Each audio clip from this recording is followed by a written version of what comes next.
Paper two MPPSC mains paper two part A unit one polity basically. तो unit one से start कर रहे हैं, बिल्कुल बेसिक है। प्री में ज़्यादातर इसका आप पढ़ चुके हैं, पर हम लोग पूरा ऐसे करेंगे कि जिसने नहीं भी पढ़ा उसको भी समझ में आए। तुम लोगों ने पढ़ा है पॉलिटी में? पॉलिटी पढ़ी है मुझसे या इससे पहले पढ़ी है? कॉन्स्टिट्यूशन क्या होता है? जोर से बोलो।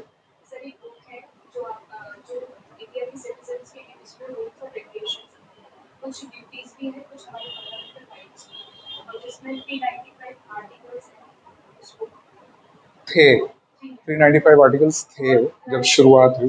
अब 400 450 के ऊपर है। तो बुक तो नहीं बोलो उसको, सेट ऑफ रूल्स बोल दो तो भी चल जाएगा। ठीक है, तो कॉन्स्टिट्यूशन और पॉलिटी में क्या फर्क है? कॉन्स्टिट्यूशन तो समझते हो, भले ही उसको डिफाइन तुमने बहुत रॉ लैंग्वेज में किया, पर कॉन्स्टिट्यूशन और पॉलिटी में क्या डिफरेंस है? जल्दी जल्दी बताओ, फिर मेन टॉपिक पे आएं। राज्य व्यवस्था और संविधान में क्या फर्क है? पॉलिटी को राज्य व्यवस्था ही बोलते हैं ना, क्या फर्क है? नहीं, देखो कॉन्स्टिट्यूशन संविधान वो फंडामेंटल रूल्स है, वो फंडामेंटल लॉज है जिन पे बेस्ड एक कंट्री चलती है, और कोई दूसरे कानून भी बनेंगे तो वो भी उसी पे बेसिस रखकर ही बनेंगे। जैसे हमारा कॉन्स्टिट्यूशन बोल देता है कि इंडिया जो है एक वेलफेयर स्टेट है, हम एक मुस्लिम स्टेट नहीं। कई मुस्लिम स्टेट्स हैं, जैसे सऊदी अरब के जो फ्लैग है उसमें कुछ अरेबिक में कुछ इस्लामिक कुछ लिखा हुआ है, वो इस्लामिक स्टेट है। वो बोल भी सकते हैं, शायद बोलते भी हो, मुझे पता नहीं है, पर हम ऐसा बोलते हैं कि हम किसी रिलीजन को नहीं, हम सेकुलर स्टेट है। तो हम क्या है, एक पब्लिक वेलफेयर स्टेट है। तो अब हमारे जो भी दूसरे कानून बनेंगे वो इसी थीम पर बनेंगे, इससे अलग हटके नहीं बनेंगे। ऐसा नहीं कि सरकार ने ऐलान कर दिया मुस्लिम वोट पाने के लिए कि हम इस साल 10 मस्जिदें बनवा रहे हैं, ऐसा नहीं कर सकते। हाँ, ये जरूर कर सकते हैं कि टूरिज्म के नाम पर, पॉलिटिकल गेन्स के लिए टूरिज्म के नाम पर हम वो रिलीजियस प्लेसेस बना दें, कोई मंदिर बना दें कि हमें पॉलिटिकल गेन हो जाए, ये कर सकते हैं, पर वो टूरिज्म के नाम पर हो रहा है। साफ तौर पर उसको सीधा कोई नहीं बोल सकता। तो सम कॉन्स्टिट्यूशन क्या है, वो फंडामेंटल रूल्स हैं जिनके बेसिस पर कोई कंट्री, किसी कंट्री को गवर्न किया जाता है।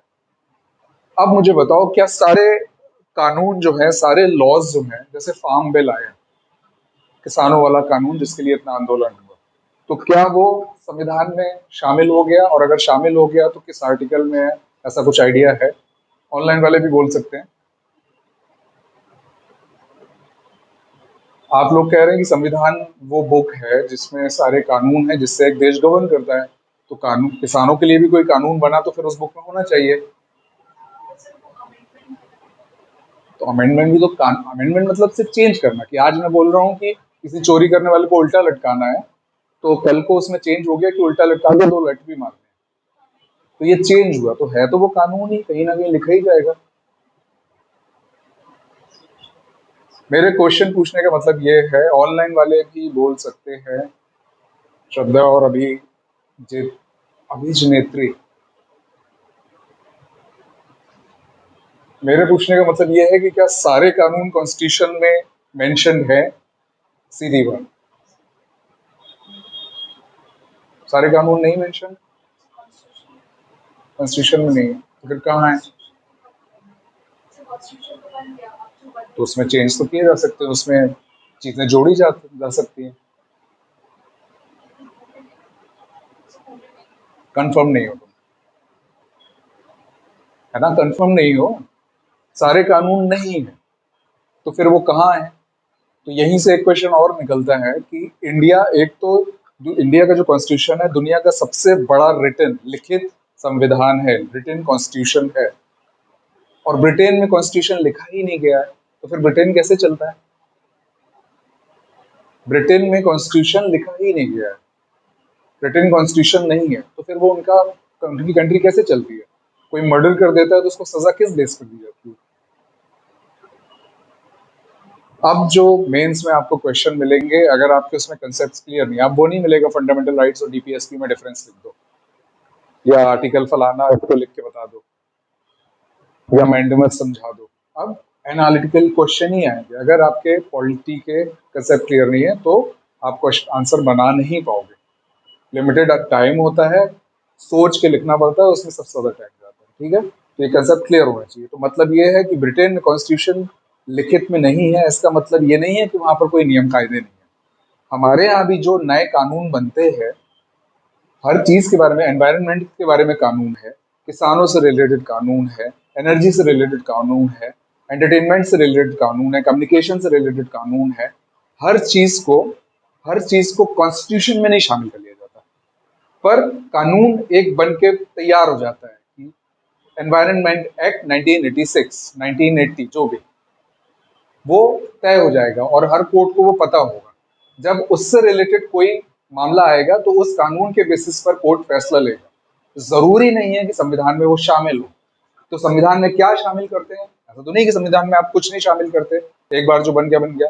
एक बार जो बना था तो उसमें तो 395 आर्टिकल थे सिर्फ, आज 450 के ऊपर हो चुके हैं, तो मतलब कुछ चीजें शामिल की जाती हैं। तो संविधान में वो चीजें शामिल की जाती हैं जो हमारी गवर्नमेंट को लगता है कि ये तो बहुत ही जरूरी है इस देश के लिए और इस देश के सोल के साथ। उन लोगों ने जिन्होंने कॉन्स्टिट्यूंट असेंबली में बैठ के इस देश का कानून बनाया, ये तय किया कि ये देश कैसे चलेगा, इसका फ्यूचर क्या होगा, उनकी सोच के साथ बहुत मैच करता है। फॉर एग्जाम्पल मनरेगा, मैं कई बार पहले ही बता चुका हूँ तुम लोगों को। मनरेगा आया और उसके इतने फायदे हुए, ना सिर्फ गरीबों को रोजगार की गारंटी दिया उसने, उससे पूरी इकोनॉमी रोटेट हो जाती है। क्योंकि जब गरीबों को रोजगार मिलेगा तो वो बाजार में जाके कुछ खरीदेंगे, बाजार में खरीदेंगे तो और प्रोडक्शन होगा, प्रोडक्शन बढ़ेगा और रोजगार निकलेगा, और एक पूरी साइकिल ऐसे चलने लगती है। तो हमारी गवर्नमेंट को लगा कि मनरेगा स्कीम जो है वो बहुत ही यूजफुल और इसको हटाया नहीं जाना चाहिए। तो हमने एक्ट बना दिया, संविधान में अभी भी नहीं शामिल हुआ वो, मनरेगा एक्ट है। ठीक है, तीन बेसिस, तीन लेवल पर होते हैं गवर्नमेंट कोई पॉलिसी अगर बनाती है। एक होती है योजना, लाडली लाडली लक्ष्मी योजना, लाडली बहन योजना। एक होता है एक्ट और एक होता है कॉन्स्टिट्यूशन। मान लो मनरेगा कल को हमारी गवर्नमेंट को लगे ये तो इतना इंपॉर्टेंट हो चुका है कि किसी कोई इसको आसानी से ना हटा सके, इसके इतने फायदे हैं, कंट्री के लिए इतना अच्छा है, कोई इसको आसानी से ना हटा सके, तो वो क्या करना पड़ेगा उसको? उस योजना से हटा के उसको एक्ट में डाल देगा। मतलब अब वो कानून बन गया है। अब अगर इसको हटाना है तो सिंपल मेजोरिटी कम से कम लगेगी, आधे लोग पार्लियामेंट में जो बैठे हैं वो उसके सपोर्ट में वोट दें। अब इसको और पक्का करना है तो हम उसको कॉन्स्टिट्यूशन में शामिल कर लेंगे, स्पेशल मेजोरिटी लगेगी, 2/3 के वोट लगेंगे, उसमें भी 50% ज्यादा लोग प्रेजेंट होने चाहिए, तो वो और पक्का काम हो जाएगा। जब वो पक्का काम हो गया तो उसको वापस हटाना, उसके लिए भी सेम मेजोरिटी लगेगी। तो इतने सारे लोग अगर माने, संसद के इतने सारे सांसद माने, एमपीज माने कि हाँ इसको हटाना चाहिए, तो ही हट पाएगा वो। तो आसान नहीं होगा किसी गवर्नमेंट के लिए कोई अच्छी चीज हटाना। तो कॉन्स्टिट्यूशन, कानून और योजनाएं, इनमें क्या डिफरेंस है समझ में आ गया? कॉन्स्टिट्यूशन में भी कानून है, पर जो एक्ट अलग होते हैं जो संविधान में शामिल नहीं है, उनको हटाने की सिस्टम भी अलग है और जोड़ने का सिस्टम भी अलग है। अगर समझ में, तो कॉन्स्टिट्यूशन तो बहुत ही इंपॉर्टेंट चीज है। तो कॉन्स्टिट्यूशन क्या है? वो फंडामेंटल रूल्स हैं जिनसे कोई कंट्री गवर्न होती है। तो पॉलिटी क्या है, राज्य व्यवस्था क्या है? इम्प्लीमेंटेशन ऑफ कॉन्स्टिट्यूशन, मतलब संविधान को लागू करना ही पॉलिटी है, राज्य व्यवस्था है। राज्य की व्यवस्था को चलाना राज्य व्यवस्था। आगे समझ में, ये बिल्कुल बेसिक था। तो शुरुआत कहां से हुई कॉन्स्टिट्यूशन की? जब इंसान था, तो जब आप और आगे पढ़ेंगे पॉलिटी में हम लोग, उसमें सबसे पहले मत्स्य न्याय चलता था, जिसकी लाठी उसका भैंस, उसकी भैंस, मतलब बड़ी मछली छोटी मछली को खा जाएगी। मत्स्य न्याय यानी बड़ी मछली छोटी मछली को खा जाएगी। पता चला आप दिन भर मजदूरी करके आपने कुछ कमाई की और अपने घर के लिए राशन लेकर के आए, गरीब आदमी, और गांव में बैठ के दबंग आदमी जो था वो शराब पी रहा था। शाम को जब आप आए अपना थैला वैला लेकर के, तो आपको 2 लाठी लगाया उसने और आपका खाना पीना लेकर के चला गया, और उसको बोलने वाला कोई नहीं, उसको पकड़ने वाला कोई कानून नहीं। ये मत्स्य न्याय होता था बहुत सालों, शुरू में इंसान की जब सभ्यता डेवलप हो रही थी तो यही चलता था। उसके बाद क्या हुआ, लोगों ने आपस में तय किया कि किसी एक आदमी को हेड बना दे, जो हम लोग सबके बीच में एक न्याय व्यवस्था लेकर के चलेगा, किसी के साथ कोई बेईमानी ना हो पाए, किसी कमजोर आदमी को दबाया ना जाए, और उसको हम सब मिलके अपने पास से कुछ कुछ दे देंगे। इतना पावरफुल नहीं था ये आदमी। यहीं से शुरुआत हुई राजा के बनने की। और ये जो दिया गया यही टैक्स की शक्ल ले लेगा आगे, कर, टैक्स। और उस टाइम पे राजा की इतनी इज्जत नहीं थी, होते होते राजा ऑटोक्रेटिक हो गया, उस पावरफुल होता गया, क्योंकि वो सबके बीच में बोल रहा है कि तुम ये नहीं करोगे, तुम वो नहीं करोगे। यूं तो पुलिस किसी को एक झापड़ नहीं लगा सकती, पर लगाती है ना, झापड़ क्या बहुत कुछ लगा देती है। मार दिया कई लोगों को तो कस्टडी में। तो राजा भी ऐसे ही ऑटोक्रेटिक हो गया। होते होते राजा ने इतना विकराल रूप ले लिया, मोनार्की डेवलप हो गई, कई बड़ी बड़ी डायनेस्टीज बन गई। तो ये सिस्टम चला। उसके बाद धीरे धीरे फिर डेमोक्रेसी आई। डेमोक्रेसी क्या है हम लोग अच्छे से जानते हैं। तो ऐसे धीरे धीरे पॉलिटी का भी डेवलपमेंट हुआ, कानून बना। कैसे कॉन्स्टिट्यूशन बना समझ में आया, ऐसे बना। आज हम पढ़ेंगे कैरेक्टरिस्टिक्स या फीचर्स ऑफ कॉन्स्टिट्यूशन, संविधान की विशेषताएं, भारतीय संविधान कॉन्स्टिट्यूशन की विशेषताएं। इसमें बहुत सारी बेसिक चीजें हैं, हर चीज से क्वेश्चन बनता है, और अगर आज कहीं भी चूक हुई तो आगे की सारी क्लासेस में फंसने वाले। ठीक है, तो अच्छे से समझ लेना। श्रद्धा तुम क्लास क्यों नहीं आई?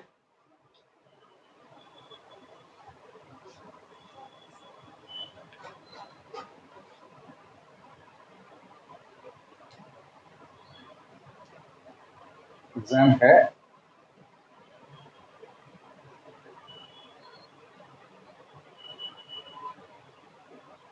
कब तक है? हाँ,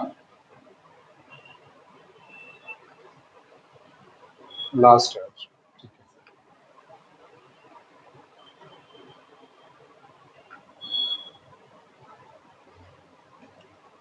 तो कैरेक्टरिस्टिक्स ऑफ कॉन्स्टिट्यूशन, ये हमारे सिलेबस में मेंशन्ड है बकायदा, और इससे बहुत क्वेश्चन बनते हैं। इसमें कंसेप्चुअल क्वेश्चन भी बहुत बनते हैं। तो सबसे पहला कैरेक्टरिस्टिक जो है, जिसके बारे में अभी हमने बात की, कि इंडिया का संविधान जो है दुनिया का, विश्व का सबसे बड़ा लिखित संविधान है, world's largest written constitution. Written से क्या मतलब है यहाँ पर? कॉन्स्टिट्यूशन तो पूरी दुनिया में है, कोई देश बिना कानून के तो चल नहीं सकता। हमने एक कॉन्स्टिट्यूशन अलग लिख लिया, और वो सबसे बड़ा है। आपको क्वेश्चन क्या आएगा इसमें, ये पहली कैरेक्टरिस्टिक होगी। अब इसमें क्वेश्चन आपसे क्या आएगा, क्यों सबसे बड़ा है? 12 उसमें अनुसूचियां हैं, लिस्ट है, 22 पार्ट्स हैं, और 460 470 के ऊपर आर्टिकल्स हैं। ये बढ़ते जाएंगे जैसे जैसे अमेंडमेंट्स होते जाएंगे, ये बढ़ते जाएंगे। तो क्यों इतना बड़ा बन गया? दूसरी कंट्रीज में क्यों इतनी बड़ी, इतना ज्यादा जरूरत नहीं पड़ी? हम ज्यादा नियम कानून में रहते हैं क्या? कुछ ज्यादा ही बंद के रहते हैं क्या? ऐसा कुछ है? तो रीजन है क्यों इतने सारे कानून बनाने पड़े हमारे यहाँ। सबसे पहला रीजन है डाइवर्सिटी, विविधता। काहे की डाइवर्सिटी? सबसे पहले तो लैंग्वेज, भाषा। हर 50 कोस में क्या बदल जाती है? बोली।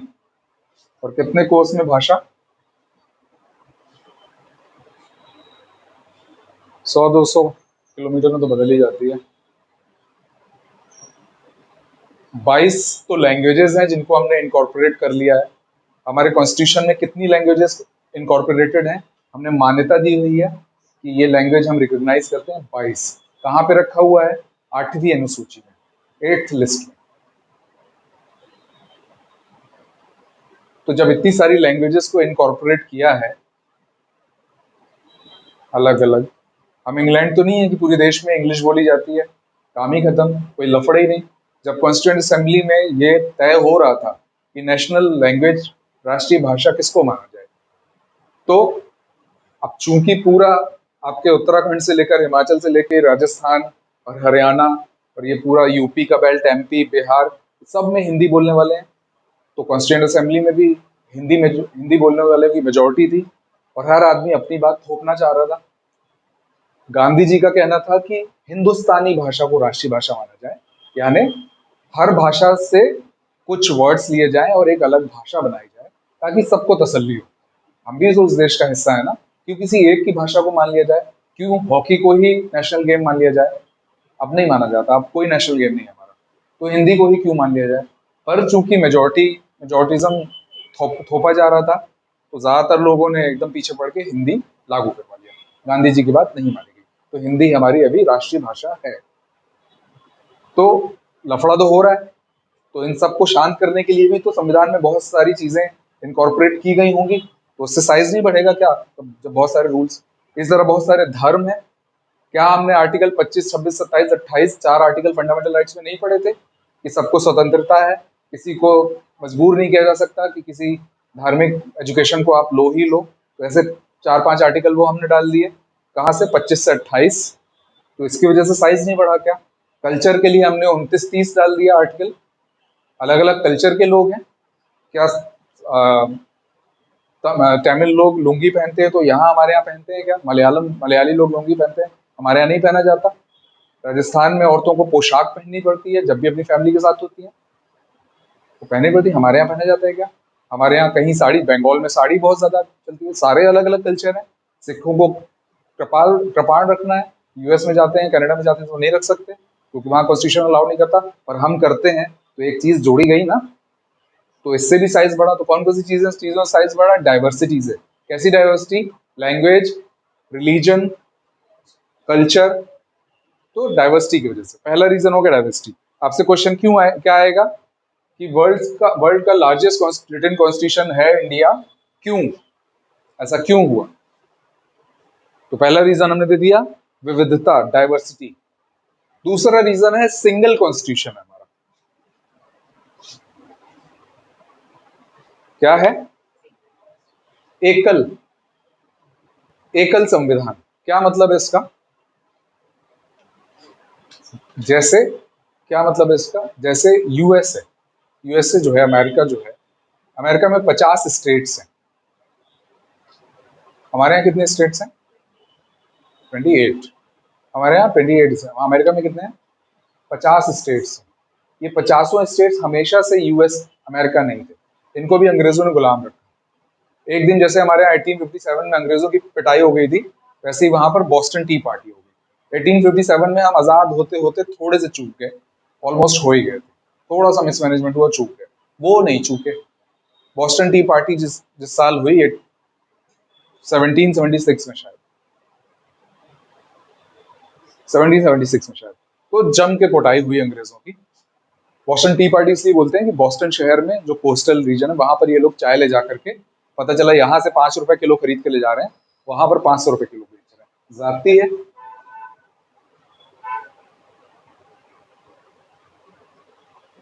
तो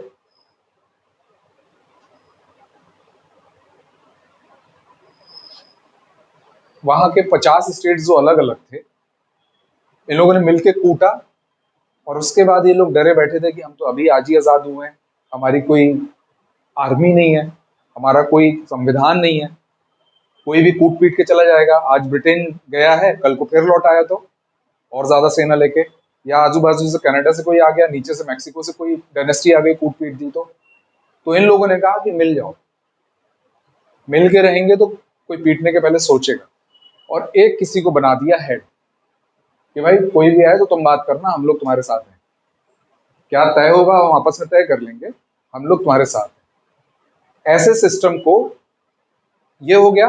पर अब इसमें से 50 के 50 तो एक सा नहीं सोचेंगे, किसी को लगेगा यार मैं तो कमजोर हूँ, बाकी कोई एक रिच स्टेट होगा, कोई थोड़ा पुअर स्टेट होगा, कहीं की पॉपुलेशन ज्यादा होगी, कहीं की कम होगी, तो उनको ये डर लगेगा ना यार कल को हमको कोई खाना जाए, तो वो हाथ उठा देगा कि यार हमारे पावर सेफ रहना चाहिए, ये नहीं कि हम मिल गए तो हमको कोई पूछे नहीं रहा, हमको हम भी वोट देना चाहें कि भाई ये फैसला हो रहा है। तो उन्होंने क्या तय किया कि हर स्टेट की अपनी एक अलग आइडेंटिटी भी रहेगी, और वो सेंटर से भी जुड़े रहेंगे।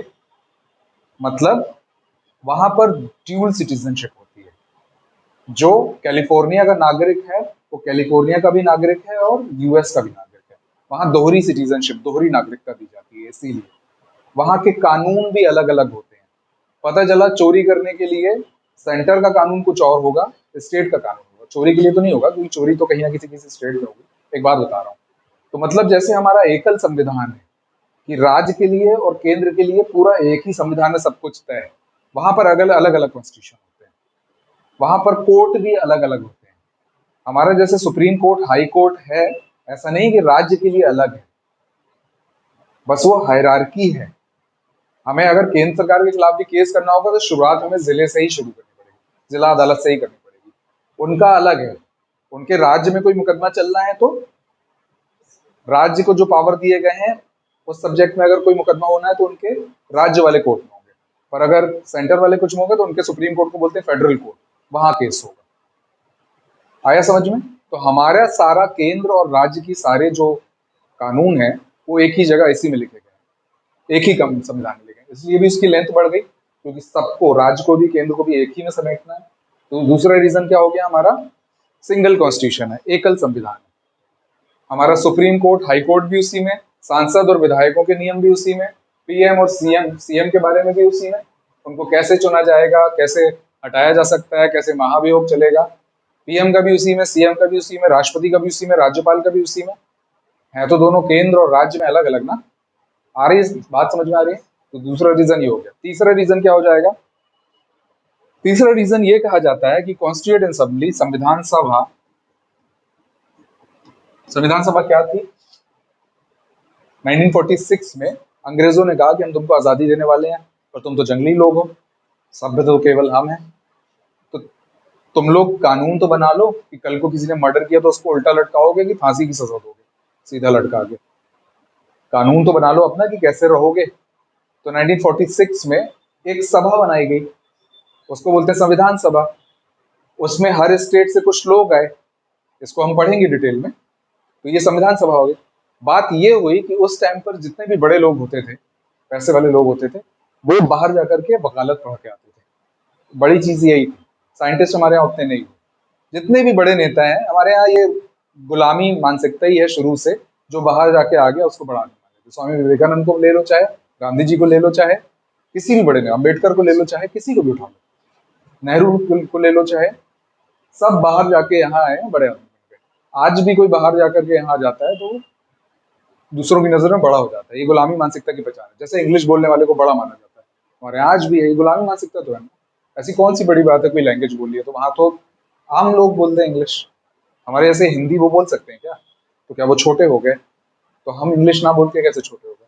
ये गुलामी मानसिकता की पहचान है। तो संविधान सभा में जो लोग कानून बना रहे थे, उसमें ज्यादातर लोग जो थे वो लॉयर थे, वकील थे, वकालत की पढ़ाई करके आए थे।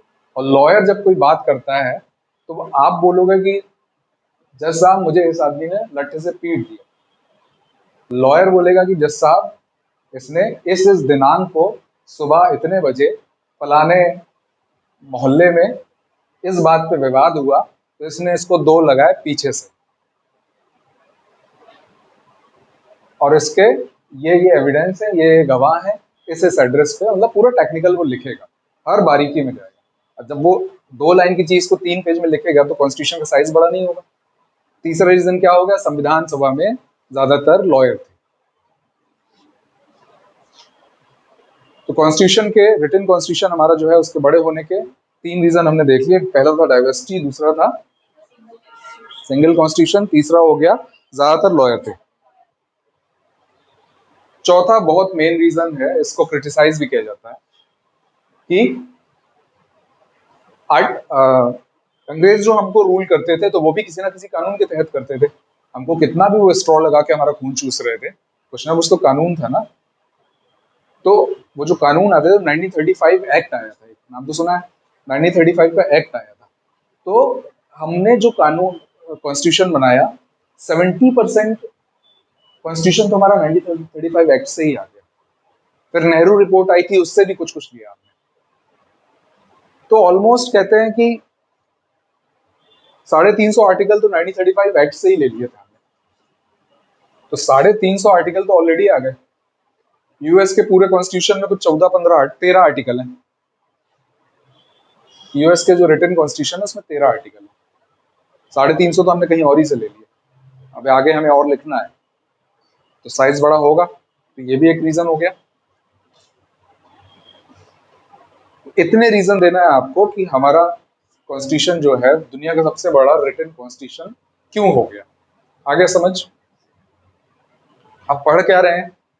फीचर्स ऑफ कॉन्स्टिट्यूशन, संविधान की विशेषताएं। तो पहली विशेषता हमने क्या पढ़ी? दुनिया का सबसे बड़ा लिखित संविधान है इंडिया का कॉन्स्टिट्यूशन। दूसरी विशेषता लिखो, टेकन फ्रॉम डिफरेंट सोर्सेस, अलग अलग स्रोतों से लिया गया है। वेरियस सोर्सेस से,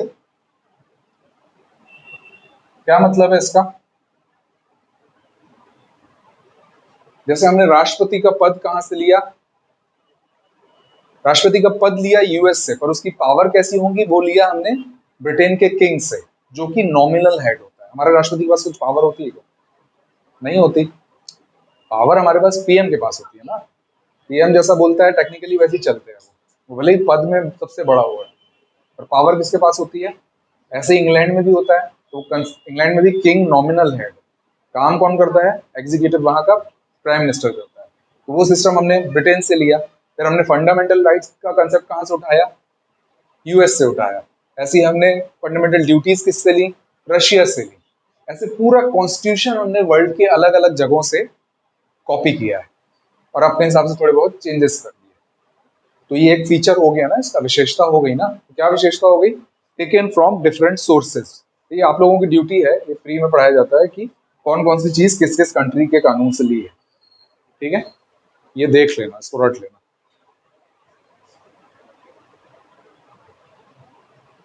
फ्री में पढ़ा होगा ना ये? नहीं पढ़ा? अब आपको इसमें क्वेश्चन क्या पूछेगा? तो जितने लोगों को हमने, जितने इंटेलिजेंट लोगों को हम बोल रहे हैं कि बड़े लॉयर थे, टेक्निकल लोग थे कॉन्स्टिट्यूंट असेंबली में, संविधान सभा में, और हम बड़ा मानते हैं उनको, और आज तक हम दावा करते हैं कि हमें कोई भी काम ऐसा नहीं करना है देश के अंदर, कोई कानून ऐसा नहीं लाना है जो संविधान सभा के भावना के खिलाफ है। और हम यहाँ पर देख रहे हैं कि सब तो नकल करके लिखा हुआ है। तो आपको क्रिटिसिज्म भी आ जाता है कई बार। और आपको क्वेश्चन क्या आएगा कि क्या इंडियन कॉन्स्टिट्यूशन उधार का थैला है? ऐसा बोलना उचित है? क्या Indian constitution bag of debt है? क्या ऐसा कहा जा सकता है?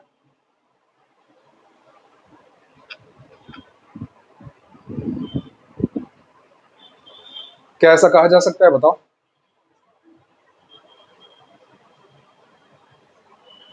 हम्म?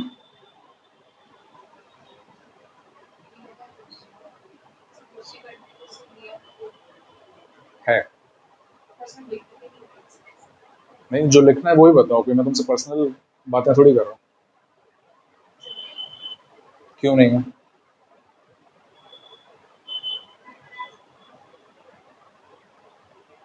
जब सारा कुछ कहीं ना कहीं से कॉपी पेस्ट मारा है, तो क्यों नहीं है? तो जस्टिफाई करना पड़ेगा। हम नहीं मानेंगे कि हम कॉपी पेस्टेड हैं। और हमारा कॉन्स्टिट्यूशन अच्छा है, मतलब ये मेरा ओपिनियन, बहुत अच्छा कॉन्स्टिट्यूशन है हमारा, बहुत बारीक। तो मामला क्या है कि जब हम कॉन्स्टिट्यूशन, हमारा कॉन्स्टिट्यूशन असेंबली में कॉन्स्टिट्यूशन लिखा जा रहा था, तो पहली बात तो ये कि हमें पुराना कोई एक्सपीरियंस, पुराना अनुभव नहीं था। पहला रीजन, कोई भी पुराना अनुभव नहीं था। हम कहीं ना कहीं से सीखेंगे। नकल के लिए भी अकल चाहिए। क्या चाहिए? पता चला आपको गाइड लिखने को दे दी कि लो नकल मार लो, आपने लिख दिया फिगर नंबर 4.5, क्योंकि वो गाइड में 4.5 है। तो इतनी तो अकल हो कि 4.5 नहीं लिखना है। तो नकल के लिए भी अकल चाहिए। सामने वाले की कॉपी में झांक रहे हैं, वो लिख रहा है किसी और का आंसर, आपने कहा मौका है अभी कर लो, फिर पता नहीं वो पलट देगा पेज। तो नकल के लिए क्या चाहिए? तो हमको प्रायर कोई एक्सपीरियंस तो था नहीं, तो कहीं ना कहीं से तो हम सीखेंगे कि बाकी लोग क्या कर रहे हैं। तो वो सीखने में कोई बुराई नहीं। दूसरा, जब हमारे यहाँ कॉन्स्टिट्यूशन बन रहा था, उसी दौरान एक इतना बड़ा घाव लगा कि रिलीजन के बेस पे हमारे कंट्री के दो टुकड़े हो गए। ऊपर से सारी रियासतें जो थी, प्रिंसली स्टेट्स थे जो, तो वो मुंह उठा के खड़े थे कि हमको तो आज़ाद रहना है। तो ऑलरेडी और भी टूटने को खड़े हैं, तैयार हैं। उसके बाद 50 जातियां, कोई एक दूसरे पे जुल्म कर रहा है, कोई एक सताया हुआ है तो उनके नेतागिरी चल रही है। वो भी बोल दें कल को, तमिल बोल दें कि हमको तमिल प्रदेश बनाना है, नागालैंड बोल दे कि हमको नागा देश बनाना है, कोई भी उठा के मुंह खड़ा कर सकता है। क्यों? क्योंकि सेंटर में अभी बहुत पावरफुल लोग नहीं है, किसी को मिलिट्री का डर नहीं है, किसी को पुलिस फोर्स का डर उतना नहीं है, थोड़ी सी कोशिश करें तो तोड़ा जा सकता है। तो ऐसी नाजुक सिचुएशन में ये मौका नहीं है कि एक्सपेरिमेंट करते बैठे, जहां से जो मिले जल्दी से लिख लो और एक खाका तो तैयार कर लो। दूसरा रीजन कि एक नाजुक दौर था, एक सेंसिटिव सिचुएशन थी। क्यों? एक तो पाकिस्तान अलग हो गया और जो बचा उसमें भी इतनी सारी कंडीशन, धर्म, जातियां और प्रिंसली स्टेट्स और बाकी सब चीजें जोड़ने के लिए। तो ऐसी सिचुएशन में एक्सपेरिमेंट नहीं किया जा सकता था। उसके बाद भी हमने दूसरी कंट्रीज की अच्छी चीजों को मिलाकर के एक और अच्छी चीज बनाई। जैसे यूएसए जो है टोटल फेडरल है। मतलब हमने क्या बात की कि वहां पर दो दोहरी सिटीजनशिप होती है, हर स्टेट की अपनी एक अलग आइडेंटिटी है। हालांकि वो अलग नहीं हो सकते कभी भी, यूएस से, सेंटर से अलग नहीं हो सकते, टूट नहीं सकते। ऐसा नहीं कि खुद को एक अलग देश डिक्लेयर कर दें। और उसको बोलते हैं फेडरल सिस्टम, संघवाद। और जैसे ब्रिटेन है, वहां पर क्या है, एक इकलौती सेंट्रल गवर्नमेंट है। क्यों? क्योंकि देश छोटा है, तो इसको क्या बोलते हैं, unitary system, union, unitary system, एकात्मक व्यवस्था, यूनिटरी सिस्टम। जब छोटा होता है देश, जैसे श्रीलंका, जापान, ब्रिटेन, तो वहां पे यूनिटरी सिस्टम रखते हैं। वहां पे स्टेट्स में थोड़ा क्या करेंगे, मोहल्लों के बराबर स्टेट बनाएंगे क्या? तो यूनिटरी सिस्टम ले देते हैं। फेडरल में क्या होता है, स्टेट्स अलग अलग होते हैं, उनके कानून भी अलग लागू होते हैं। तो ये किसी स्टेट में चोरी की सजा 5 साल है, किसी में 7 साल हो सकती है, किसी में 3 साल है। अलग अलग एक ही देश के अंदर। हमारे यहाँ ऐसा है क्या? तो हमारे यहाँ स्टेट्स तो हैं, पर भी हम प्योर फेडरल नहीं है। हमने यूनिटरी के लिए भी कुछ कैरेक्टरिस्टिक्स दिए हुए हैं। किस हिसाब से? जो हमको ज्यादा सूट करे। तो हमने ली चीजें और उनको अपने हिसाब से अडेप्ट कर दिया। तो इसको नकल नहीं बोली जाएगी, इसको समझदारी बोली जाएगी। इसलिए ऐसा कहना कि हम उधार का थैला है, बैग ऑफ डेट है, ये गलत है। ऐसे इसको जस्टिफाई करना है। लिख लोगे आंसर? यहां तक कि उस टाइम पर यह हाल था कि जितने कानून जानने वाले लोग थे, विद थे, विधि के विद्वान थे, वो चैलेंज करते थे कि इस तरीके की खिचड़ी बनाई है इन लोगों ने कि आगे आने वाले 5-6 सालों में, मैक्स टू मैक्स 25 साल में, ये देश दोबारा टूट जाएगा। हुआ क्या? मतलब हम सही थे। हमने एक दुनिया में नई चीज की और वो सही। लोगों को लगा इतनी नई है कि ये तो हो ही नहीं सकता। ठीक है, तो हम पढ़ रहे हैं फीचर्स ऑफ कॉन्स्टिट्यूशन। पहला फीचर पढ़ा कि दुनिया का सबसे लंबा लिखित संविधान है हमारा। दूसरा पढ़ा हमने टेकन फ्रॉम वेरियस सोर्सेज, और इसमें क्या क्वेश्चन बनते हैं, कैसे कंसेप्ट बनते हैं, वो हमने टैकल कर लिया। नेक्स्ट फीचर है आपका mixture of flexibility and rigidity. हमारा संविधान में लचीलापन और कठोरता दोनों है।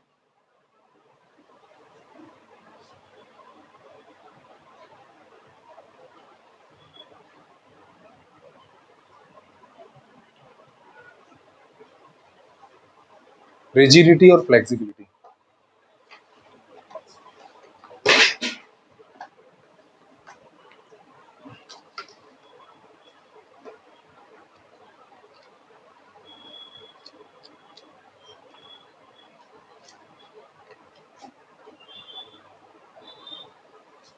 क्या मतलब है इसका?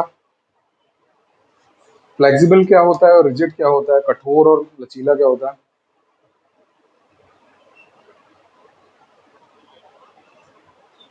तो ये होता है कि अगर किसी कानून को, किसी संविधान को आसानी से चेंज कर सको, आज कुछ है कल को कुछ और कर दो, तो फ्लेक्सिबल हो जाता है। तो कई जगह हम फ्लेक्सिबल भी हैं। जैसे कुछ कानून पास करने के लिए सिंपल मेजोरिटी लगती है, कुछ कानून पास करने सिंपल मेजोरिटी, और कुछ कानून ऐसे हैं कि स्पेशल मेजोरिटी लेना पड़ेगा आपको। जैसे राज्य के कुछ मामले हैं, हमारा फेडरल कैरेक्टर ज्यादा है, यूनिटरी कैरेक्टरिस्टिक्स के साथ पढ़ेंगे इस बारे में। तो राज्य के कुछ पावर हैं। अब कल को बीजेपी गवर्नमेंट है और कहीं राजस्थान में कांग्रेस गवर्नमेंट है, सेंट्रल गवर्नमेंट चाहे कि हमारी पार्टी की तो है नहीं, हम इनके सारे पावर छीन लें, तो वो इतनी आसानी से नहीं कर सकते। क्यों? क्योंकि रिटन में दिया गया है कॉन्स्टिट्यूशन। दो बेटों के बीच में अगर फादर बंटवारा करके जाता है, उनमें लाठियां चल जाती हैं अगर वो साफ लिख के ना जाए, तो फिर तो ये देश चलाना है। तो इसलिए हमारे पास सब कुछ क्या है, रिटन में। तो ये क्या है, कठोर हो गई बात, फिक्स हो गई, तो इसको बोलेंगे कठोर है, आसानी से तुम चेंज नहीं कर सकते। लिख के मिला हुआ है कि राज्य के पास ये शक्तियां हैं।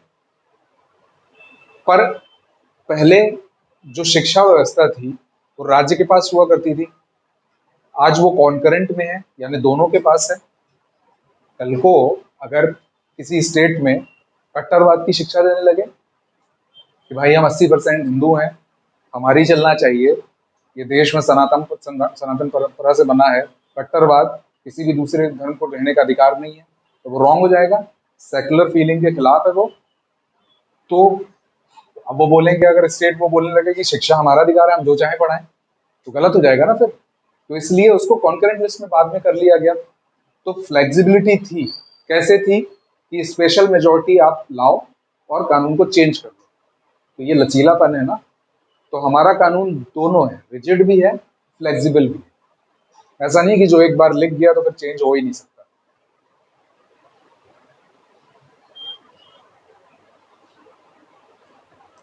कुछ चीजों में क्या है, सिंपल मेजोरिटी लगती है, किसी में स्पेशल मेजोरिटी लगती है। तो सिंपल मेजोरिटी आसान होती है, 50% लोग चाहिए, और स्पेशल में क्या होती है, 2/3।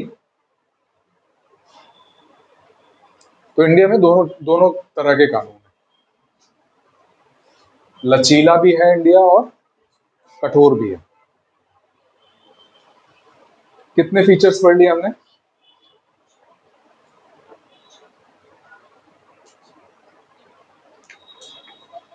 कितने फीचर्स पढ़ लिए भाई कॉन्स्टिट्यूशन के?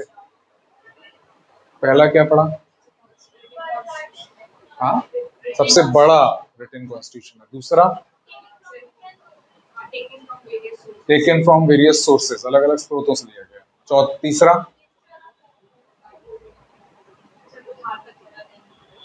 वो तो उसी के अंडर आ गया कंसेप्ट, बाहर का फैला नहीं है। तीसरा क्या पढ़ा हमने? Mixture of flexibility and rigidity. चौथा है सुप्रीमेसी ऑफ कॉन्स्टिट्यूशन, संविधान की सर्वोच्चता। क्या मतलब है इसका?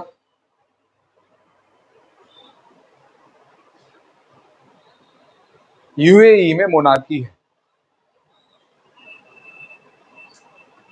यूनाइटेड अरब एमिरेट्स में मोनार्की है, मतलब राजशाही, मतलब राजा रूल करते हैं वहां पर। वहां पे अबू धाबी के जो किंग हैं वही हमेशा प्रेसिडेंट रहते हैं, दुबई के जो किंग है वही हमेशा प्राइम मिनिस्टर रहते हैं। ऐसे करके 7 स्टेट्स हैं वहां पर, तो वहां पर मोनार्की है। वो चाहे जब कानून चेंज कर सकते हैं, हालांकि उनका भी काउंसिल होता है। हमारे यहाँ ऐसा है क्या? इसके अलावा ब्रिटेन में पार्लियामेंट ने जो कानून बना दिया वही फाइनल। ब्रिटेन में अगर पार्लियामेंट ने बोल दिया कि आज से किसी इंडियन को वीजा नहीं दिया जाएगा, तो वहां पर उसको चेंज नहीं किया जा सकता। पर यूएस में ऐसा नहीं। तो ब्रिटेन में किसकी सुप्रीमेसी हो गई, सर्वोपरि कौन हो गया? पार्लियामेंट। यूएस में ऐसा नहीं, यूएस में फेडरल कोर्ट सर्वोपरि। पार्लियामेंट ने, लेजिस्लेचर ने कोई भी कानून बनाया, कोर्ट उसको रद्द कर सकता है और दूसरा कानून बना सकता है। तो कौन सर्वोपरि हो गया? अबे, यूएस में सर्वोपरि कौन हो गया? जुडिशरी हो गई, न्यायपालिका हो गई। यहाँ पर पार्लियामेंट, ये ब्रिटेन में कौन था? पार्लियामेंट, यानी लेजिस्लेटिव, यानी कोई भी जो सिस्टम होता है, कोई भी जो देश चल रहा होता है, 3 हिस्सों में, 3 उसके, किसी भी देश के 3 स्तंभ होते हैं चलाने के, उसको रन करने के। एक होता है लेजिस्लेचर,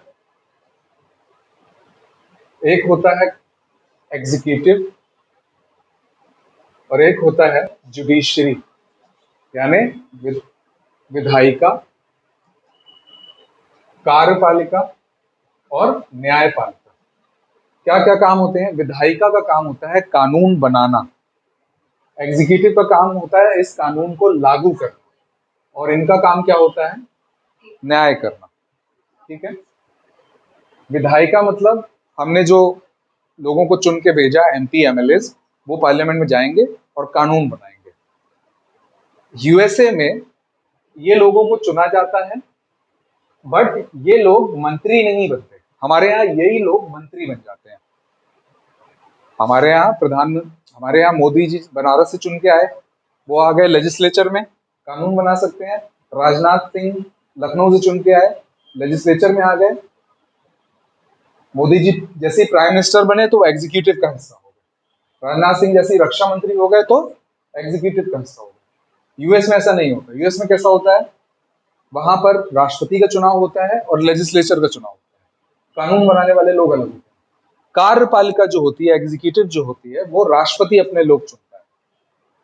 पता चला देश के सबसे अच्छे डॉक्टर को उन्होंने स्वास्थ्य मंत्री बना दिया, तो एक स्पेशलिस्ट स्वास्थ्य मंत्री बन गया, बजाय उसके कि बिहार का कोई रेपिस्ट बन जाए, कोई स्पेशलिस्ट बन जाए उससे अच्छा। तो एक उसकी एक खासियत है और अच्छी बात है। ये फर्क है इंडिया और यूएस में। वो फेडरल सिस्टम है, हम प्योर फेडरल नहीं है। हम क्या है वो बाद में देखेंगे। तो ये 3 स्तंभ होते हैं, कोई भी देश इन 3 चीजों पर रन करता है। पढ़ क्या रहे हैं, सुप्रीमेसी ऑफ कॉन्स्टिट्यूशन। अब हमने देखा कि ब्रिटेन में इसने जो कानून बना दिया उसको कोई हिला नहीं सकता, और यूएस में जुडिशरी ने जो कानून रद्द कर दिया तो उसको कोई कुछ नहीं बोल सकता। हमारे यहाँ क्या होता है, हमारे यहाँ भी क्या होता है कि इसने अगर कोई कानून बनाया और वो बेसिक स्ट्रक्चर डॉक्ट्रिन में नहीं आ रहा, तो सुप्रीम कोर्ट बुलाएगा यथार्थ और उसको कर देगा रद्द। तो क्या हमारे यहाँ भी कोर्ट की जुडिशरी सर्वोपरि है, सुप्रीम नहीं? क्यों? क्योंकि कुछ पावर इनके पास भी, इनके पास है कि महाभियोग चला के जजेस को हटा सकते हैं। मुश्किल होता है जजेस को हटाना, कॉलेजियम सिस्टम है हमारे यहाँ, मुश्किल होता है, पर है तो पावर। किसी एक के हाथ में पूरा पावर नहीं है जुडिशरी के। ऐसा नहीं कि जुडिशरी सारे कानून रद्द, ये भी कुछ कर सकते हैं, ये भी कोशिश कर सकते हैं। तो हमारे यहाँ कौन सुप्रीम है? कॉन्स्टिट्यूशन। क्यों? क्योंकि किसने बताया ये कि तुम ऐसा कर सकते हो और तुम ऐसा कर सकते हो? कॉन्स्टिट्यूशन में ये लिखा है। तो हमारे यहाँ सुप्रीम कौन हो गया? तो है ना स्मार्ट हमारा कॉन्स्टिट्यूशन, तो लिख लो सुप्रीमेसी ऑफ कॉन्स्टिट्यूशन।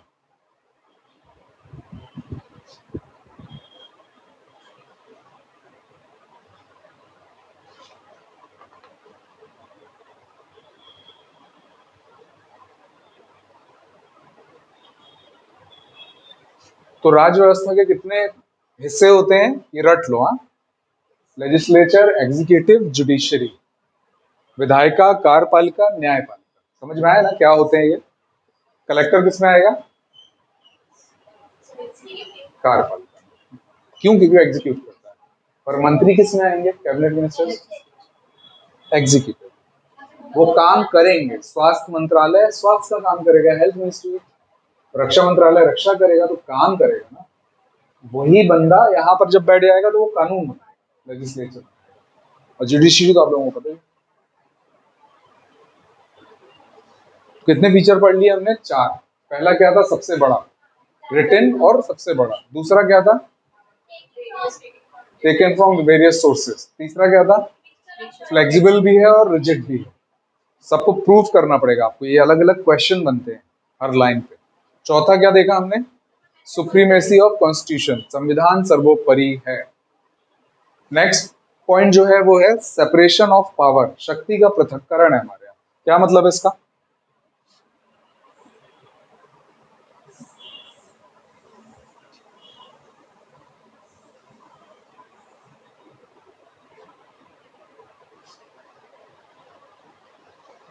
क्या मतलब है इसका? इसका मतलब ये है, नहीं वो नहीं है, सेंटर स्टेट का पावर अलग है, वहां यहाँ पर वो नहीं है। यहाँ पर ये है कि जो 3 पार्ट हैं सिस्टम के, इन तीनों के पावर अलग अलग डिफाइन होते हैं जिस देश में, उस देश में बोला जाता है separation of power theory apply हो रही है, शक्ति का पृथक्करण। इसको पहली बार, इस थ्योरी को पहली बार दिया था फ्रेंच स्कॉलर मोंटेस्क्यू। मोंटेस्क्यू की स्पेलिंग गूगल में देख लेना, तुमने जो इमेजिन नहीं किया होगा वैसी होगी। Theory of separation of power किसने दिया? फ्रेंच स्कॉलर थे मोंटेस्क्यू। दुनिया में पहली बार उन्होंने कहा कि राज व्यवस्था यानी राजा का सिस्टम गलत है, क्या हो गया प्रियांशी, क्या छूटा तुम्हारा? Separation of power, theory of separation of power.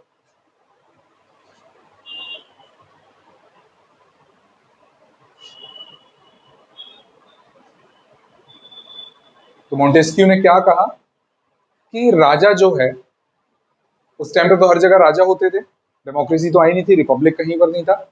तो उसने ये कहा, राजा के होते हुए उसने ये कहा कि किंग का होना, ये जो राजशाही है, मोनार्की है, ये सही नहीं है। क्यों? क्योंकि एक ही आदमी कानून बनाता है, वही उसको लागू करता है और वही राज करता है। कल को किसी एक आदमी ने मर्डर किया और उसकी सजा मिल गई उसको फांसी, और राजा की वाइफ ने मर्डर किया, तो क्या उसको फांसी मिलेगी? बोल देगा नहीं नहीं, रानी ने मर्डर किया है तो इसका मर्डर हुआ, उसका राजकीय सम्मान के साथ अंत्येष्टि की जाएगी, बस, रानी की कोई सजा नहीं। तो क्या ये सही होगा? कानून सबके लिए इक्वल होना चाहिए। तो पहली बार ये बात बोलने वाला कौन था? मोंटेस्क्यू। उन्होंने दिया सेपरेशन ऑफ पावर की थ्योरी। सेपरेशन ऑफ पावर की थ्योरी यानी जो ये तीन घटक है एक व्यवस्था के, तीन जो घटक है उन सब के पावर अलग अलग डिफाइंड होने चाहिए। अब आपसे क्वेश्चन पूछा जाता है कि क्या हमारे यहाँ pure separation of power theory apply होती है? क्या हमारे यहाँ सेपरेशन ऑफ पावर है? कैसे? अभिजनेत्री समझ में आ रहा है? न्यू हो आप?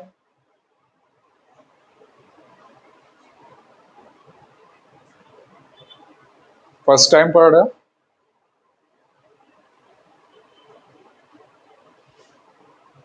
फर्स्ट टाइम पढ़ रहे हो ये?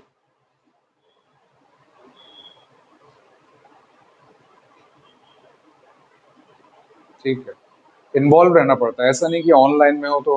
आज यहाँ पे भी स्टूडेंट्स का है, थोड़ा जब इसमें आएगी, फ्लो में आएगी क्लास, तो ऑनलाइन को भी इन्वॉल्व है, तुम्हारे साथ और भी लोग रहेंगे ऑनलाइन, सबको आंसर करना पड़ता है। तुमको डर भी नहीं लगेगा बोलने में, सब आंसर करते हैं, बहुत ज़्यादा बोलते हैं ना? ठीक है, आंसर करो, जहाँ समझ में नहीं आया वहाँ पूछो, तुम्हारा फर्स्ट टाइम है, तुमको पूछना चाहिए। ठीक है, क्या पढ़े थे? Separation of power. तो क्या सेपरेशन ऑफ पावर है इंडिया में? कैसे?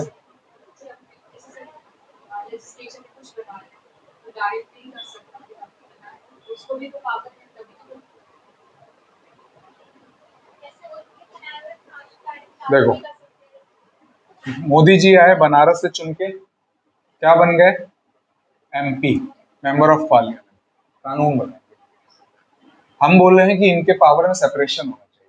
अब यही बन गए प्रधानमंत्री, तो ये एग्जीक्यूटिव हो गए। जब एक ही आदमी दोनों काम कर रहा है तो क्या सेपरेशन ऑफ पावर है?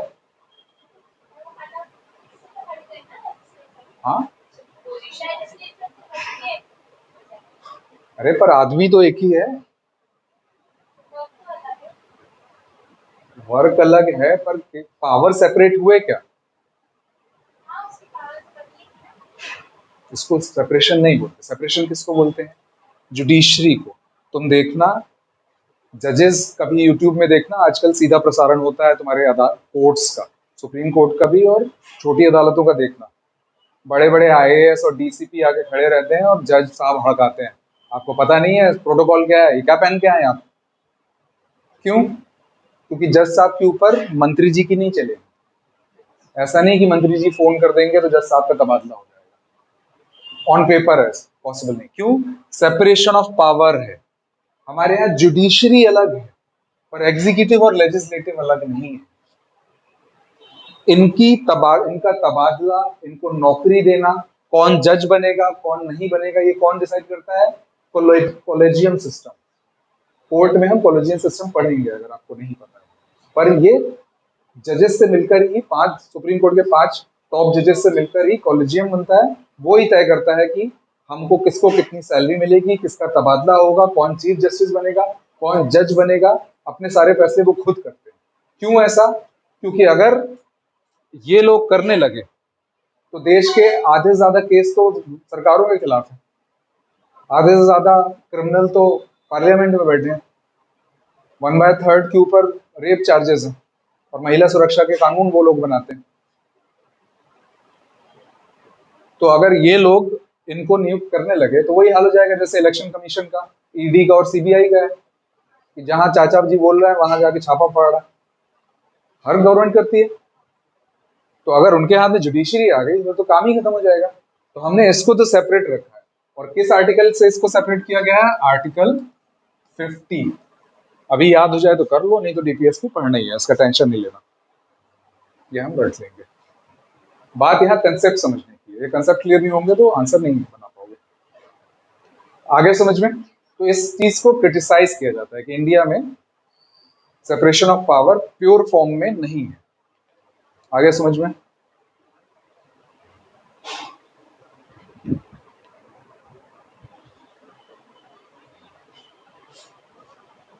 इसके अलावा हमारे संविधान की और क्या विशेषता है? इमरजेंसी प्रोविजंस है हमारे संविधान में, आपातकाल की भी व्यवस्था है। किन किन आर्टिकल से है पढ़ चुके तुम लोग? मैंने पढ़ाया था 352 में 4 जोड़ो 356 में 4 जोड़ो 360। ये 3 आर्टिकल्स हैं जिनसे देश में आपातकाल लगाया जा सकता है। 3 तरह के आपातकाल होते हैं। जब हम पढ़ेंगे इमरजेंसी तब उसको पढ़ लेंगे। कौन कौन से आपातकाल होते हैं? एक राष्ट्रपति शासन वाला, एक फाइनेंशियल और एक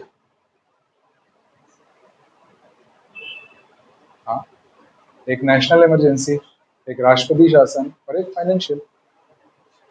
फाइनेंशियल हमारे यहाँ कब लगा था? कभी नहीं। फाइनेंशियल हमारे यहाँ कभी नहीं लगा। बाकी दोनों तो, राष्ट्रपति शासन तो अब घर की बात हो गई है, और 3 बार नेशनल इमरजेंसी लग चुकी है। ठीक है, 65 में, 62 या 65 में, 72 में और 75 में। तो हमारे संविधान की विशेषता है जिसमें आपातकाल का भी प्रावधान, प्रोविजन है। कितने हो गए? 6 कैरेक्टरिस्टिक्स हो गए। कौन कौन से हो गए? पहला कौन सा था? सबसे लंबा और लिखित। दूसरा कौन सा था? Taken from different sources. तीसरा क्या था? रिजिड भी है और फ्लेक्सिबल भी है। चौथा क्या था? सर्वोपरि है संविधान, सुप्रीमेसी ऑफ कॉन्स्टिट्यूशन। पांचवा क्या था? Separation of power. और छठवा इमरजेंसी प्रोविजंस भी है। सेवंथ क्या है? इंडिपेंडेंट एंड यूनिटरी जुडिशरी है, स्वतंत्र और एकीकृत न्यायपालिका है। हमारे देश में स्वतंत्र और एकीकृत न्यायपालिका है। अब भी हमने इसकी बात की थी थोड़ी देर पहले। क्या है? डिफाइन करो। अभी आंसर लिखना है यार एंड में।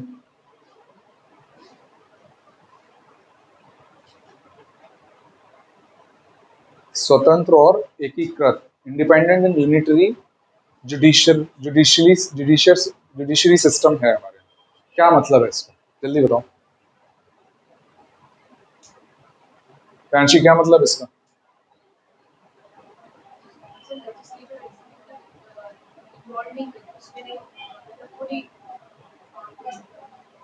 क्या मोदी जी, क्या क्या मोदी जी मंत्रियों के काम में दखल दे सकते हैं? दे सकते हैं। कभी भी दे सकते हैं ना। क्या मंत्री साहब जज साहब के काम में दखल दे सकते हैं? तो यही तो बोल रहे हैं, स्वतंत्र है ना ये। और क्या है? एकीकृत, यूनिटरी है। उसका क्या मतलब है? यूएस में जैसे हमने बात की कि स्टेट कोर्ट्स और फेडरल कोर्ट अलग अलग मामलों को सुनते हैं। फॉर एग्जाम्पल, अगर किसी को सेंट्रल गवर्नमेंट के खिलाफ वहां पर केस करना है तो उसको फेडरल कोर्ट ही जाना पड़ेगा। हमारे यहाँ डिस्ट्रिक्ट कोर्ट से ही शुरुआत करना पड़ेगा। वहां पे नहीं हुआ तो फिर हाई कोर्ट, फिर सुप्रीम कोर्ट। तरीका, चेन, चैनल यही रहेगा। वहां पर क्या है? अगर स्टेट सब्जेक्ट का कोई मैटर है तो वो स्टेट कोर्ट में, सेंट्रल गवर्नमेंट का कोई मैटर है, कोई सब्जेक्ट है, तो वो फेडरल कोर्ट में। हमारे यहाँ ऐसा नहीं है। हमारे यहाँ सारे सब्जेक्ट, चाहे वो कॉन्करेंट लिस्ट के हों, चाहे वो स्टेट लिस्ट के हों, चाहे सेंट्रल लिस्ट के हों, तीनों कहाँ पे जाते हैं? एक ही हायरार्की में रहते हैं। तो हमारे यहाँ जो कोर्ट है, जुडिशियल सिस्टम है, वो यूनिटरी कैरेक्टर है, वो फेडरल कैरेक्टर नहीं। आज इतनी कैरेक्टरिस्टिक्स पढ़ेंगे, हम कल इसके आगे करेंगे।